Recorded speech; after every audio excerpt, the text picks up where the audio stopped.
Right. So the last time we briefly discussed our plan for um, the course. And at the end of this course module, we expect you are comfortable with the server operating systems and basically its component. And then installation and configurations of at least a server operating system, and plan is to use Linux servers, and also briefly how to work in operating system, server operating system, creating users, creating groups, as well as setting up at least several other services on server operating system. And finally, we are going to discuss importance of keeping the documentation, especially if you are intended to work towards as an administrator level. So having said that, the main software tools that actually I'm planning to use is virtualization. One reason is like when we had the initial discussion last time, most of you are not familiar with the Linux environment. So I thought instead of directly installing, we'll look at the trial and error approach first, which means we'll try out first. And towards the end of the module, if you are comfortable, you can think of either, getting used to this, or maybe you have a dual booting system where you will also have, a Linux operating system plus your favorite operating system. Right. And the reference for the module is from your syllabus is on both Windows and also having Linux servers. Right. So that's about our previous session, very brief introduction. And then let me start today's one. So in our today's discussion, the main points are on getting familiarized with the server and server operating systems, as well as brief introduction to Linux servers, which includes brief introduction to Linux and why Linux is actually popular in system administration. And also, as the last part of this, I'm planning to try out setting up Linux server environment so that we are get ready for our upcoming sessions. Okay, and you are feel free to have questions in the chat, or maybe you can raise your hands, and time to time I might also ask some questions. And then this session, which includes some group work, where as a group, you are going to work on a small topic. And then finally, we will have a small quiz on what we have covered during the lectures, just to make sure that you understood the material. So having said that, so if you look at the server environment, I hope everybody is familiar with individual use of computers and the operating systems. But then if you look at the server operating systems or servers, which is very common nowadays, which provides various services. So early days, when we say servers, it was always you have a powerful computer in your premise, and where you are going to serve your clients for different services, which includes like handling files, handling emails, handling databases, even the games, and also the applications. So different services we are going to have it. But now, um, what has happened over the years is instead of having, on premise, now things are moving towards the cloud system. So let's first start to understand what a server is. In general, we can say it provide resources, data, and services, or even the programs to other computers. This is towards usually in a network environment. So simply the server model is sometimes we call uh, based on network or network, client server model, where the servers are specialized computer hardware which serves the other computers in the network. So that's how we usually define this. And then uh, usually the how the communication happens during this, which we call the you know request and the response model, which usually client make a request, and based on the request, server is going to respond, right? So the idea of the server is mainly to distribute or the share the resources. So as I told you, like we have put down couple of servers. Usually we can have file servers which we can use to share files in a network, or maybe we can have it as a storage space where users can hold their data, which is quite useful nowadays. Then we can also have what we call the web servers, where like you can host, we call it web pages. So which is the web server, what we will see in the World Wide Web. And then when we take websites, it could be in one or more web servers.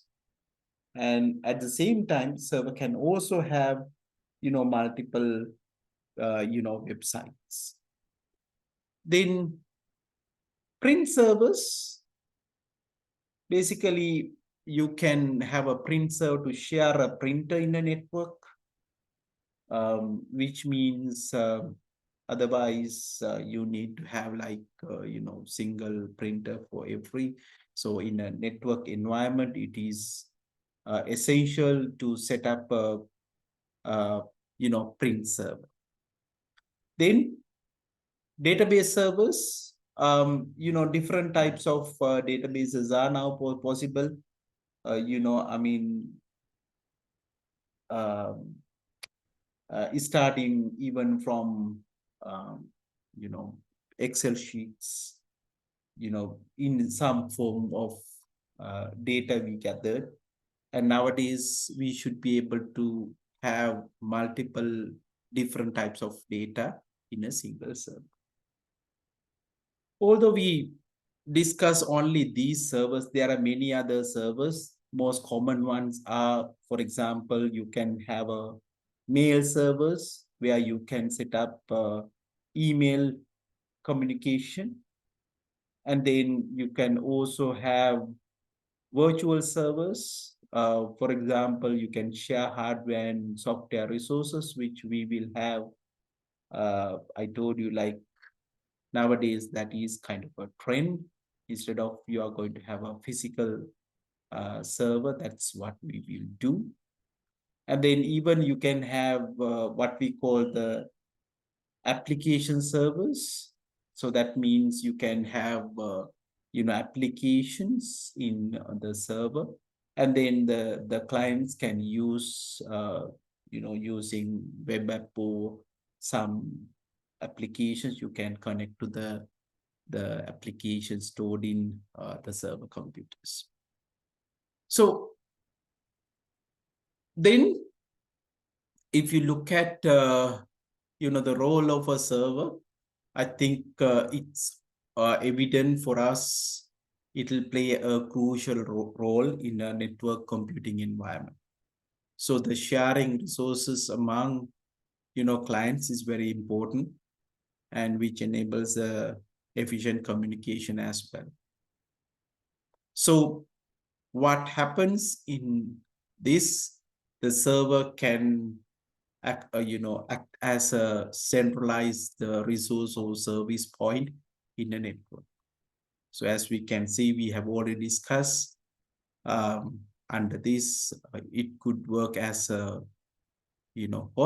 hosting websites or managing emails, storing data, even running applications.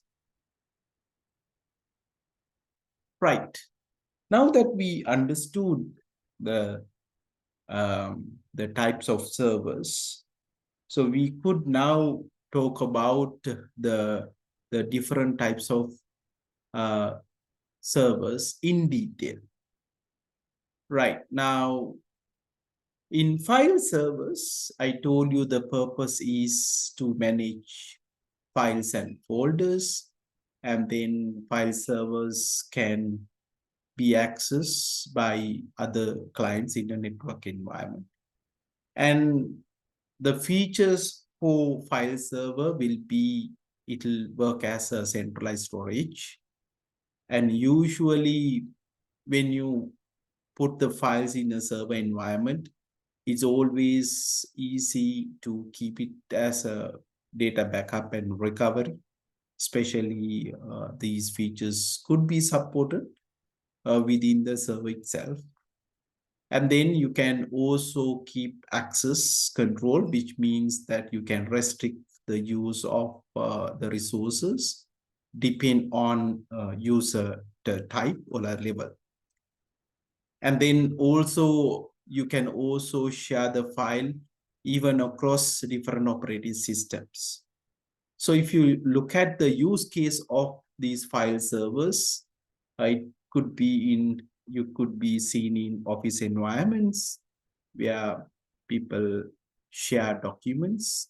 You can have media libraries, or even you can keep it as archive storage. So web systems or the web servers are most commonly ones. So the purpose of the web servers, as we have already discussed, is to serve web pages to the clients. And these web servers, which will support the HTTP protocol, which used to transfer hypertext documents. And then you could host websites, and even you can serve static and dynamic content. So when it comes to web pages, some content will not be changing very frequently. Might use static programming language like HTML, but some can have like dynamic content, which might use programming languages such as PHP or Python.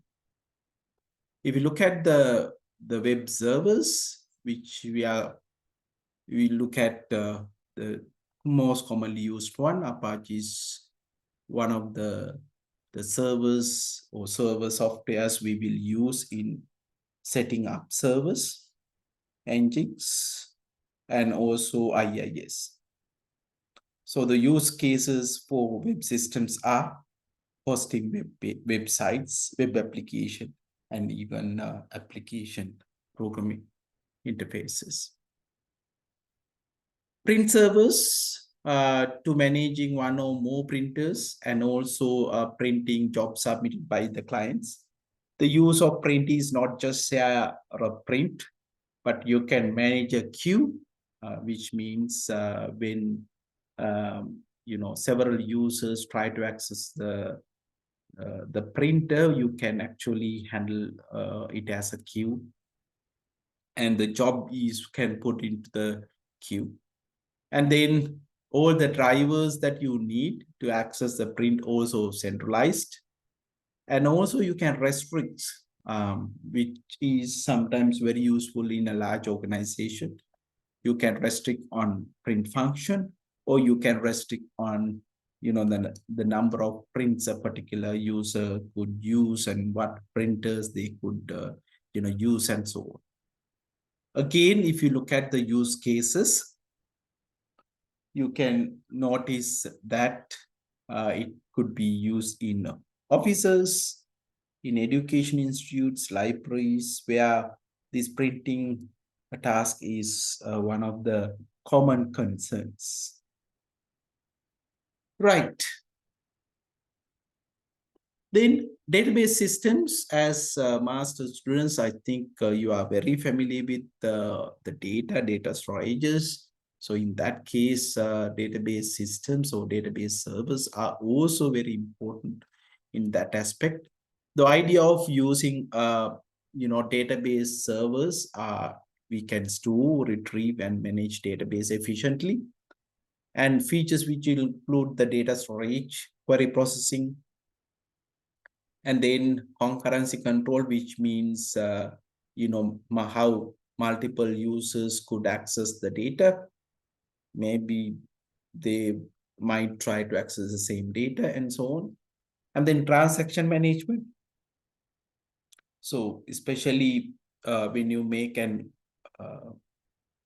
change in the data, so it might affects multiple places in the database, and we have to make sure that it will be consistent.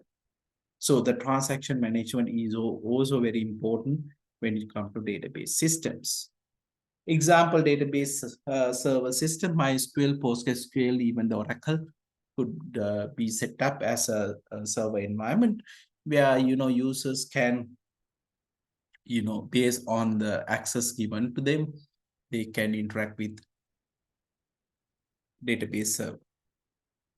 So use cases anywhere when you need data storage and retrieval. For example, like in e-commerce sites or customer relationship management systems, and online applications could, most frequently use database servers. Right. Now that we discuss very briefly and also the use cases where these particular servers are used, we should also understand server hardware and the server software, right? And I told you traditionally we had physical servers, but now things are getting on the cloud, which means virtual, which might run in even multiple machines.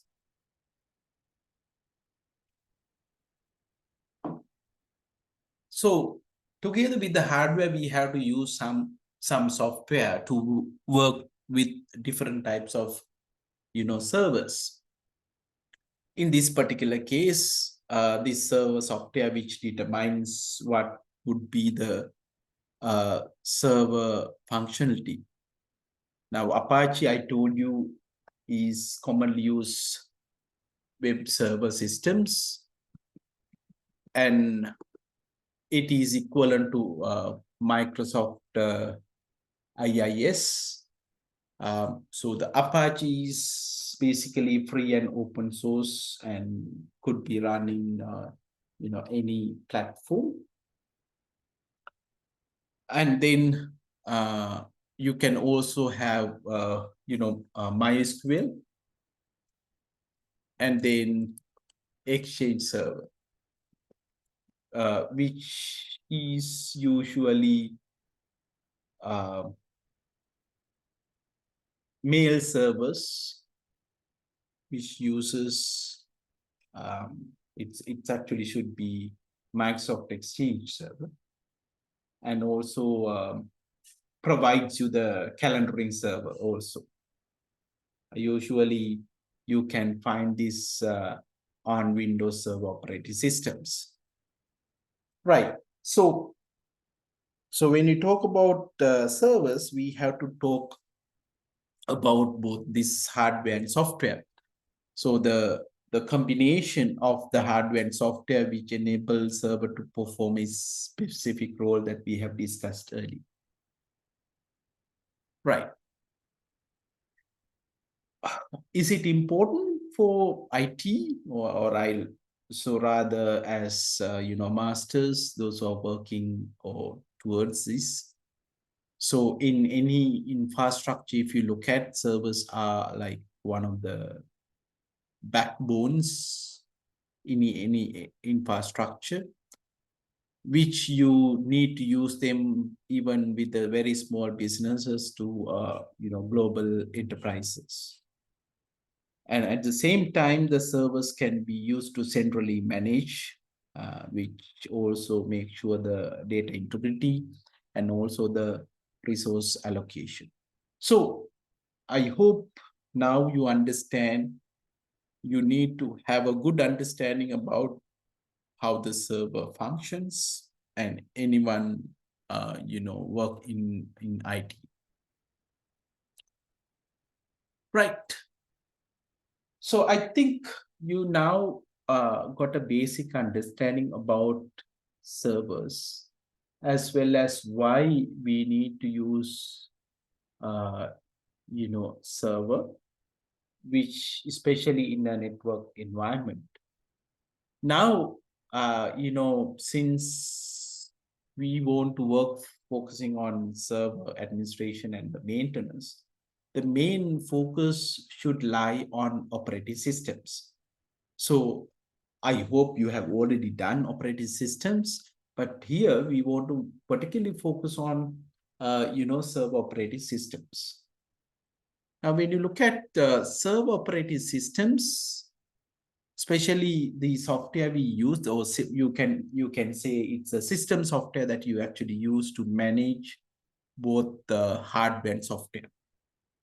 So depending on the server requirement, might host website, or even it serve applications, or could be even used for data storage.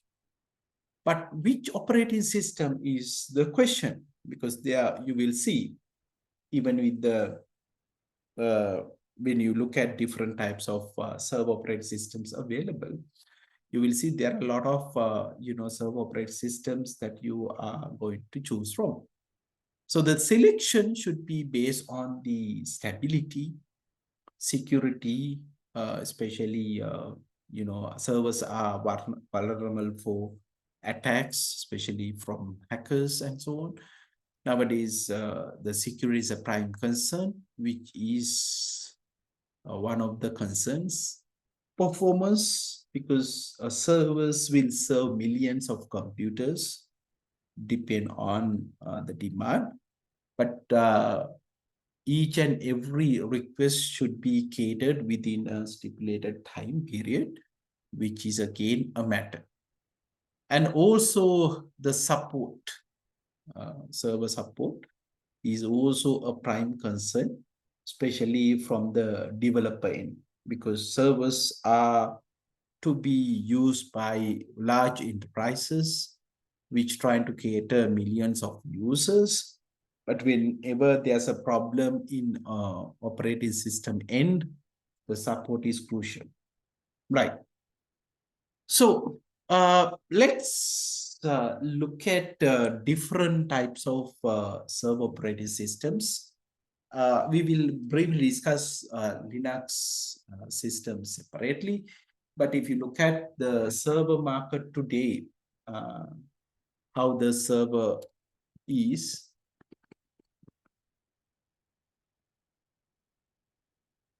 right? If you look at what is used as a percentage of server usage, so you have to use you will see most of the time advanced users, or the server community is usually preferred by Linux distribution, particularly they are free and open source and reliability.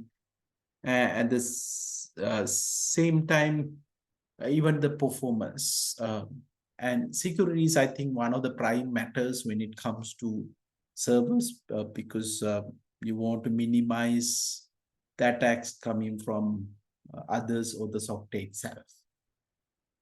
So although both Windows and Linux environments are used, I think Windows, you can actually check this. Windows Server environment uh, is very less compared to Linux Server environment. But when we look at the Linux, Linux has different what we call the distributions. Distributions means the Linux operating system, the main part we known as kernel, plus other software we put together, and we call a distribution. In short, we say distros.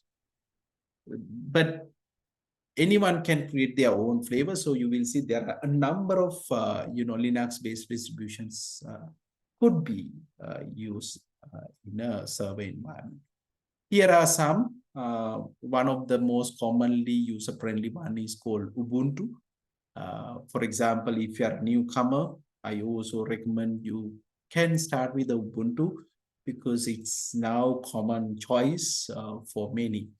So in our module also, when we are going to learn how the servers are to be used, so we will focus on using Ubuntu server, right? So in the lab session, I will discuss how you may actually install Ubuntu server. So similar to that, there are many others. CentOS is one, Debian is another one, Red Hat Enterprise Linux is another one. Likewise, there are many other Linux distros available. And remember, each of these distributions, you have different properties. So depend on the property, you might have to make the selection. So that is one thing you need to know when it comes to Linux-based servers. Now, since many of us in general public are quite familiar with the Windows, under the Windows family, we have Windows Server operating system, which includes different versions.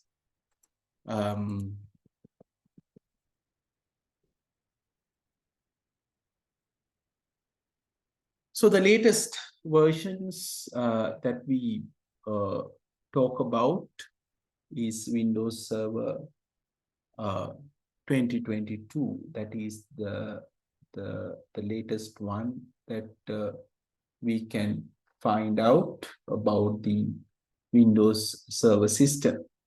So which was released around like 2021. Different features are available. Now, for example, integration with the Active Directory, which we are going to look at in very briefly. And then similar to Linux, you will also have a scripting facility where you can automate a lot of things. So in Windows, we call PowerShell scripting. When it comes to Linux, usually we normally call Bash scripting. So which is again quite useful nowadays. Quite popular, the command line scripting in the Linux platform as well. And then it also supports for virtualization as well, which is another thing that we discuss nowadays. So use cases, most of the time, Windows servers are preferred towards those who, if your organization is heavily dependent on Microsoft products, then maybe you can also think of implementing Windows servers. Right. Then although we mainly focus on these, the BSD is another one based on Unix operating system, which is also depend on Linux operating systems as well.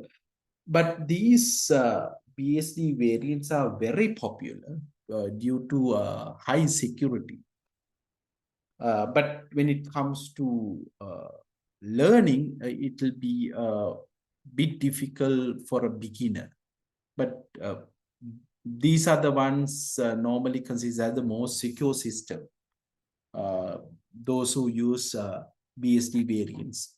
So the three variants are listed here. So FreeBSD is the most common one. And then OpenBSD is another one. And then NetBSD is another one. So I hope if you are if this is the first time you are uh, get familiar with these different operating system variants, maybe you'd spend some time understand the use of these. But if you look at the server market, and where many organization who prefers very secure systems, they rely on BSDs. Right. Now, having said that, then the question is, since we talk about like multiple operating systems, we discuss Linux distributions and then Windows, and now we talk about BSDs, and which one is the one you should select. So the decision should come from your organization in. You have to support the organization specific needs. You have to consider metrics like performance, security, cost, and also the support requirements.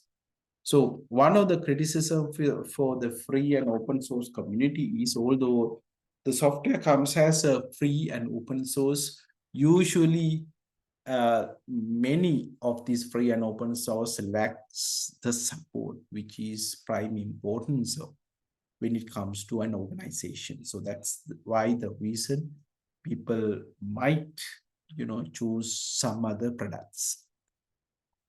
And then the next thing is, when you're selecting the server operating system, you have to focus on the existing infrastructure as well as your technical expertise in your team. For example, let's say you have a team where like majority of your technical people are comfortable with Windows servers, making decisions how to migrate from the Linux server might not be a good idea, because you have to have the required expertise to making the correct or right server operating systems.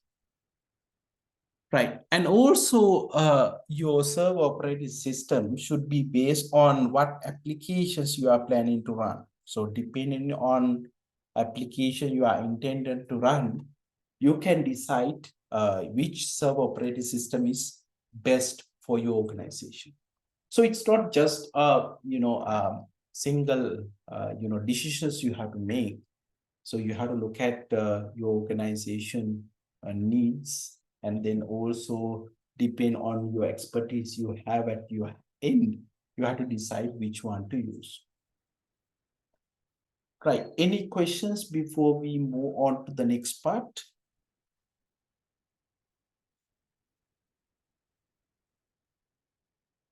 Okay. Before we move on, let me pause for a bit.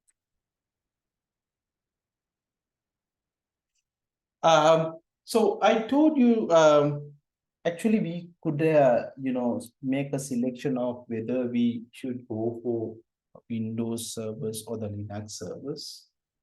But since you are focusing on, or you are doing a master's, I'm assuming that maybe it's good time you know a little bit of Linux, servers. Not that it's getting popular, but at the same time, if you learn, how to work with the Linux environment, especially with the tools, you can do a lot of wonders. Like even for myself, when it comes to video editing, so I used to use Linux command line to edit videos, which you might be surprising if you are not very familiar whether this is possible. I know with the Power scripting, this could also be done in Windows as well, right? So, so let's get familiar with the Linux-based systems.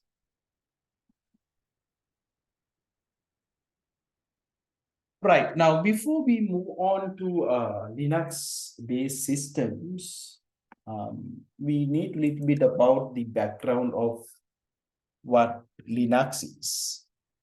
The Linux operating system is actually based on another operating systems which we call the Unix operating system, which was completely command line interface and also bit difficult compared to the Linux operating system.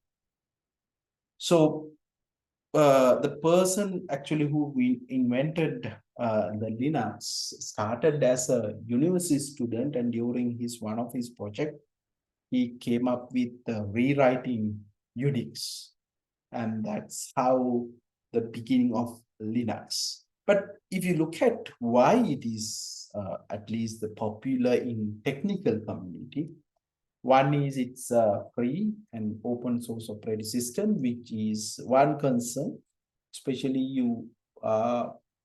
if you are a person in a country like ours, because we couldn't afford the price vendors set for their products.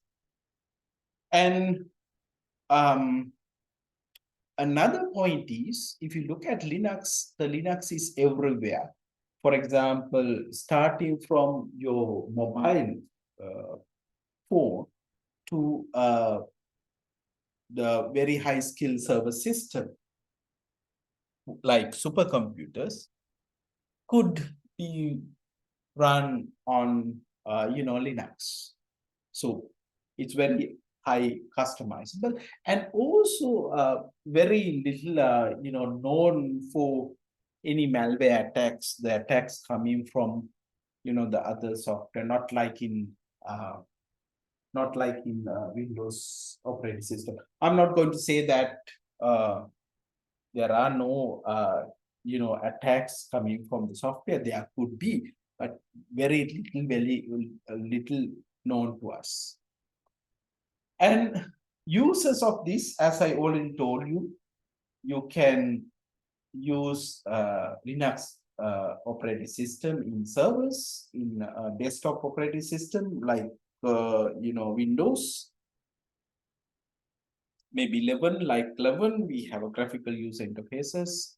You can use it as a desktops, or even you can have it in smartphones, and it even run in the embedded systems like very credit card size computers like Raspberry Pis. Everything is actually run on top of Linux operating system. So I think it's a high time that if you are not very familiar with the Linux, so getting used to it. But before I move, I want you to raise your hands, those who are already familiar with Linux, which means at least you have installed, you have tried Linux environment. How many of you are very familiar, or at least the users of Linux operating system? I know at least there are 3, 4 guys who already work in the network administration.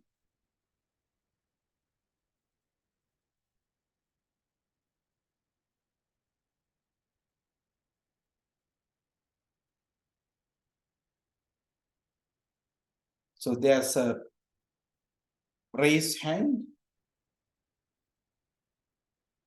where you can raise hand if you're familiar with Linux already.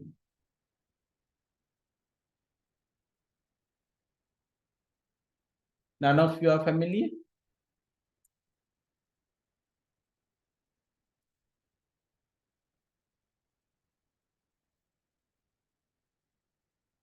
Maybe you can type in the chat how many of you are familiar with Linux. Okay, all right. Let me continue the discussion. And we could see during the lab. So if you look at the history of Linux operating systems, I told you the person who invented this Linux tools, which was the main, developer until I think 2 years back, right? He was the one, as I told you, he started it as a project at the university level. So, and why it was you can read about the history, what has actually happened, but actually, so this was quickly grasped with the Unix community, because there are a lot of users were there at that time, the Unix, but Unix was not very easy to learn. but the way the Linux written in the operating system, which captured the eye of the other developers, and that's how it went from person project to worldwide, usage of the servers. Right. When you look at the Linux operating system, the main component or the operating system is the Linux kernel. So we can say it's a core of the Linux operating system. Now, what has happened over the years is the kernel. If you look at this, the main usage of kernel is actually support different hardware. And I told you like Linux kernel or Linux operating systems can handle from embedded computers up to the supercomputers. So you can see from this figure, which you can actually you can use it on embedded computers, wearable computers like wristwatches, mobile phones, tablets, even the PDAs, and then desktop computers like home computers, or even the thin clients in places like banks, and even in the supercomputing clusters, which is places like NASA. So you can see it's vast the usage of Linux kernel, that means the core operating system, and then how it interface with these different hardware. For example, you can see after this hardware part, you can see how people could be interact in this. So we know the desktop computers, usually we have keyboard and mouse, which we can interact with the operating system. And when you have a mobile computer, it could be touch display. If it is a wearable or handheld, you can use speech and also the motion. The different sensors could be used for to interact.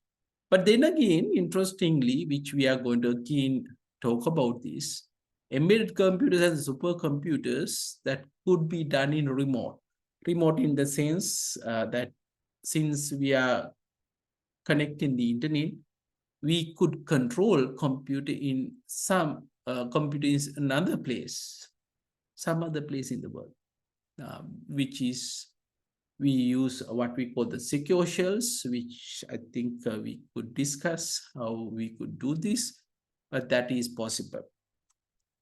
So if the devices are connected to the internet virtually, you can connect to remotely any other device which connect to the network. So this is possible. Right. And then on top of Linux kernel, people can have other software. For example, those who are familiar with like web development, maybe you might use different stacks of software, maybe PHP, MySQL, Apache, and so on. So there are like some web server solution stack on top of this. So similar to that, you can have various different types of software, right? So which we sometimes call the distributions. So the core operating system plus a set of other software which will create what we call the Linux distribution, which is what our discussion for the next topic is. Right. As I told you, I hope you get a basic idea of what Linux kernel is and how it's supposed to various different types of computers at the same time, which supports other software as well. And if you focus on the development, this is Linux is still continuously developed and updated and maintained by the developers around the world. It's still very actively developing an operating system. Right. Let's come to today's main topic, which I want you to understand what we call the Linux distributions. Now, I told you uh, the Linux comes with uh, for example, Linux kernel, the core of the operating system, plus a set of predefined set of software, which means you can actually create uh, Linux distribution for different tasks. And that is exactly what I want you to understand as the first task of this module. Right. So if you look at the term Linux distributions, and if you go to, for example, Wikipedia, and you will see there are a number of Linux distributions were developed and actively developing this. Whereas I have listed only very few, which is quite popular nowadays. But each and every distribution is set for particular tasks. There could be some use cases. For example, if you look at Ubuntu, and that is what we are going to use, different versions are available. You can use it as a operating system for your desktop computer, which I recommend if you are a new user. And also, you can use it as a server operating system. And then there are others as well. Fedora, Debian, CentOS, Arch Linux is like some examples of these different variants. Now, when you want to make a choice, again, this is one of the common problem or a point of discussion when it comes to beginners, that which Linux distribution you should choose. So when your choice factor could be the user interface, because if you install and see each and every different operating system, you might get different user interface. You will have different package management, meaning like add and removing software. So depending on which distribution use, you have different package managers. At the same time, the third point is how supportive these operating systems. Some operating system, they have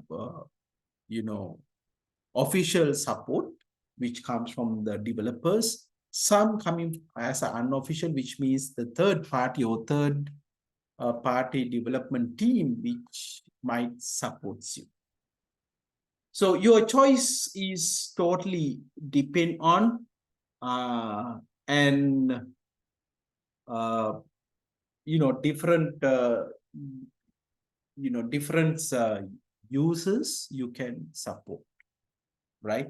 For example, Debian is one of the very early distribution, and again the most popular, I would say, the distribution. Ubuntu is actually based on the Debian distribution, right? So I think I want you to spend some time on learning or researching this to understand different distributions, right? So that you are very comfortable with this. Right. So having said that, before we move to the next part of the study today, I would like you to put into some groups and works as a group for about half an hour, which is a particular Linux distribution, right? So the objective of our first group work is, I want you to understand the variety and the purpose and specific user cases of different distributions. So I want you to search for information about the different distributions, you compare, and then I want you to briefly present your finding on the selected distribution. right? So I'm not going to, assign any. You can make a decision, but I prefer to select different, distributions for each group, right? So my plan is at least the group should have 4 to 5. So that means we can create about, let's say, 5 members. Then about 6 groups. Okay, 6, no, 7 groups. 6 or 7. Maybe we'll put 6 groups there.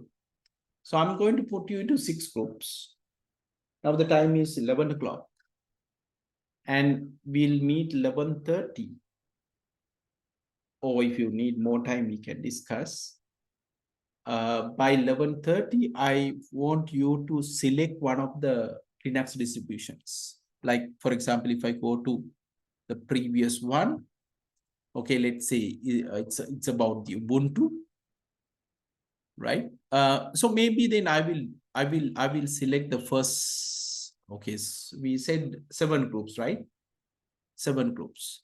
So the group 1 goes to Ubuntu, group 2 go to Debian, group 3, so say group 4 elementary OS, group 5 Kali, group 6 Linux Mint. So we'll make it group 6 groups. So each group you can select these distributions, and then you are going to present your findings. So the findings should be,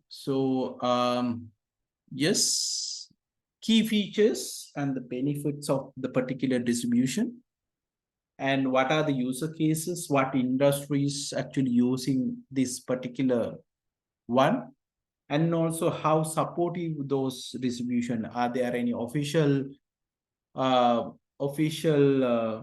support coming from the original developers?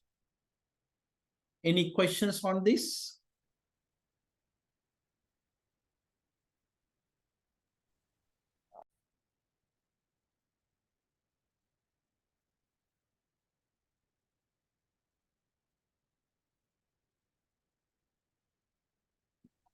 Can you see my presentation?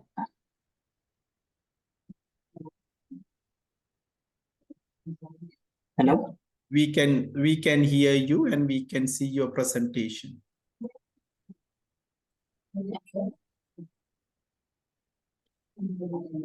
Okay, our topic is Ubuntu, and we have done research under that 3 topics. And first one is that features and benefits. In features section, we have find different kind of features that related to Ubuntu. Those are the office software, and that one is open source operating system, and web browsing, email, photos, videos, kind of things we can use, and gaming platforms, and all the kind of no antivirus and hardware auto configurations like that. And when we discuss about benefits, there are several benefits we can see in that when using Ubuntu servers. Main thing is that productivity and document editing, and other things is that customizability and transparency, and internet access and online activities, email communication and management, image viewing and organization, video playback and editing, gaming and entertainment, wide range of application and software, and trustworthy and reliable support, reduce security risk, easy setup and compatibility. And another main thing is easy installation and updates, also enhance multitasking and organization, secure remote access to servers. That other benefits we have found. And third one is use cases. In use cases, we found that web server testing we can use in web server testings, and we can use that in network monitoring when doing that software development. We can use Ubuntu servers, and machine learning platforms we can use Ubuntu servers. And nowadays we are familiar with the AI platforms, so when using that artificial intelligence, we are using Ubuntu servers as use case. One of use case, wikis, hosting websites, and VPN servers are the others use cases. We can use Ubuntu servers. And when talk about that community and support, there are as an open source software, server software. These have different lot of community supports. Main thing is that in Ubuntu organizations, they are providing Ubuntu forums in their sites, and Ask Ubuntu is one of and mailing lists, Matrix chat, IRC chats are different kind of platforms they are providing to communicate with Ubuntu communities and get ideas and help each of individuals to resolve some issues and technical supports. And also in Ubuntu community, they are providing official documentation, which is describing all the things related to Ubuntu servers. And there are so many community forums. We can put everything in there and get idea, and we can check that communities and forums and get idea about related to any issues or any features of Ubuntu servers. Those are all the things we have found under the Ubuntu servers. Thank you. Thank you very much for a very detailed presentation, and I think it's a comprehensive and include a lot of information about Ubuntu distributions. And you can see from what they have prepared, there are a lot of software support for Ubuntu. That is one of the reasons why Ubuntu is popular among the community. And one of the other thing that I want to highlight is, as you can see, you can also use Ubuntu versions. There are different flavors for both desktop as well as server deployment as well. And even cloud support is also there with the server. So these are like, and also you can see particularly Ubuntu is quite popular because there are a lot of community and support as well. You can see there are various ways that users can get help with. Thank you, Group 1, for your work, comprehensive work on Ubuntu distribution. So before the break, I would like to have Group 2 as well. So Group 2, we have 150, 45, 25, and 137. They are going to present on Debian, right? Yes, sir. I can't share my this Okay. sharing is. Yeah, maybe yeah, Group 1, can you stop presentation? Thank you.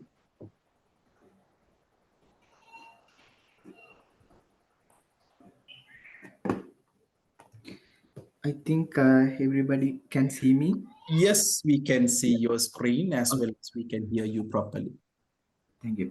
Our main topic is Debian OS, and we found some key features, use case, and community support based on Debian OS. The first one is key features. Debian is one of the open source OS, and it's very transparency OS, and it is flexibility to customize any this OS for the standalone system, or it can change for the server easily. And based on security features, the Debian is free to edit any security features, or free to add any security features for the Debian OS. It's mean we can close or open whatever the ports, and we can edit or customize whatever the packages in Debian OS. It's more secure than other closed source or operating systems. And Debian is one of the lightweight design operating system. It's it is efficient, and it resource can be utilized and optimized. Whatever the services, whatever the packages, we can start those, stop. And the user friend Debian has one of user friendly interface, and it can accessibility to access the features and customize the user interfaces. And compatibility, it support for various hardware architectures and various hardware devices. And Debian community and Debian communities, they are providing updates and maintain bug fixes and feature enhancements and security patches.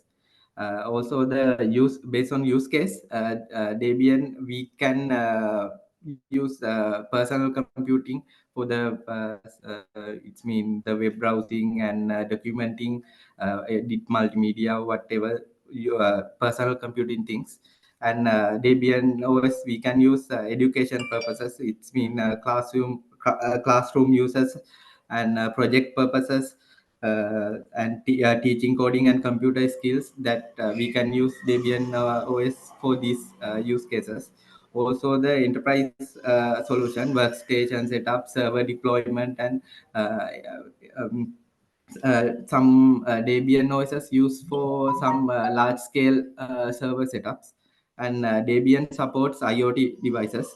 So uh, some smart application sensors, and some sensor networks, we can use Debian OS for these purposes. And for the community support, Debian has a large scale of community support. So it some social media groups for the Debians, and Wikipedia also, they are maintain some blogs for Debians, Debian OS. And Debian have one of active global community for developers and users. It's they will publish their bug fixes and some features and updates in this community support. And Debian also have mail lists, forums, IRC channels for supports and discussions. So this Debian support community, they will, I told you earlier, they will regularly update the security patches, and some kind of features by Debian security teams. And these are the detail which we found based on Debian OS. Thank you, Shamika, again for the whole group number two for a comprehensive presentation of key features, use cases, and the community support.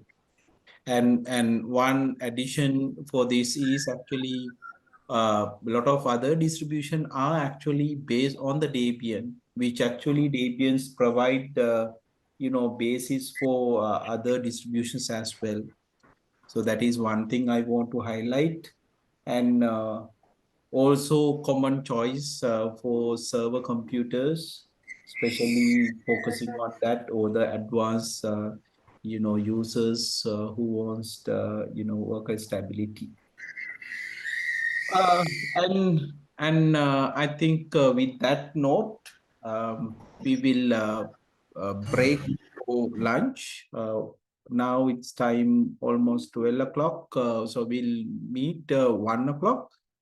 we will continue our presentation and have a common discussion on the distributions. Then we focus on server, and then finally we finish our session with the lab session. Before we